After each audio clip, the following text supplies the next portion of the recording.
He basically looked me right in the face and he goes, "What are you doing? What is going on with you? What happened to this big, strong guy? Like what happened to the dude I knew that could knock down 50 dudes in a day and get back up and keep going?" And I said, "Well, I'm working, I'm doing this, every standard excuse you could find in the book." But what really came down to is that I needed to get my testosterone tested because for one, you get brain fog. There's all these issues that come from that. You can't really think straight if you aren't straight, Right.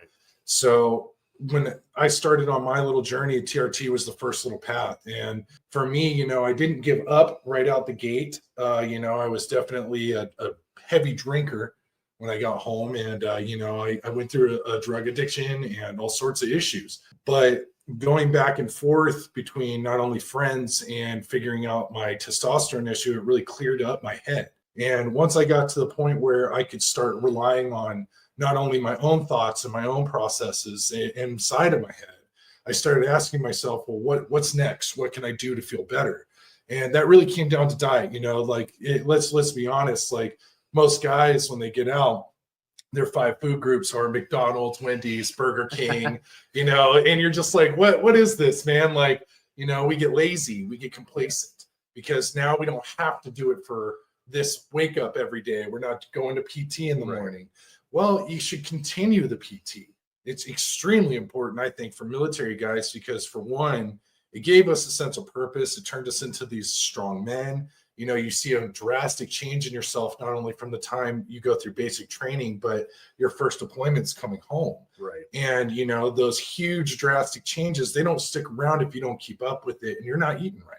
Right. The next thing is get yourself tested, see what's going on in your blood, see if you got problems. You can't really attack anything in life unless you really take the time to, see what's going on inside your system, see what the biggest issues you have are, and then you just got to break it down. It's a challenge. Yes, it is a challenge, but just like the military, we can face challenges. We've proven that. So, the big thing is that you have to be able to have this overall scope of like, where am I going to go next? And the biggest part of that is you can take a lot of different people, even people online now. There's a million guys that come out of the Special Forces, Rangers, MARSOC Marines, Navy SEALs, PJs from the Air Force, well, Air Force, but yeah, those guys. But when those guys came back, they went through the same things. Just because they were beasts in the military doesn't mean they faced any less of a problem. Right. So they found a different purpose and a different sense of purpose by then going, okay, well, I can continue the fitness. What about my diet?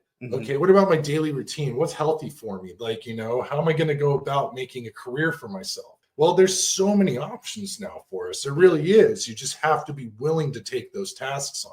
It can be difficult. I'm not going to say that's an easy start. Because even me, like, Brian's seen me go through it. I've had my moments, but, I'm also a PTSD diagnosed man. I know my boy here has it. Like, it's one of those things that you have to really be serious with yourself. Stop lying to yourself. Stop hating the person in the mirror. Right. That's a huge thing. And if you can get past those first little hurdles, then you can start to build a stable ground to stand on. Right. And if you have that, okay, well, now I have a place to stand. Now I have a place that I can start eating better. Get your disability, get yourself in the VA, get the treatments you need and start to attack it like a tower,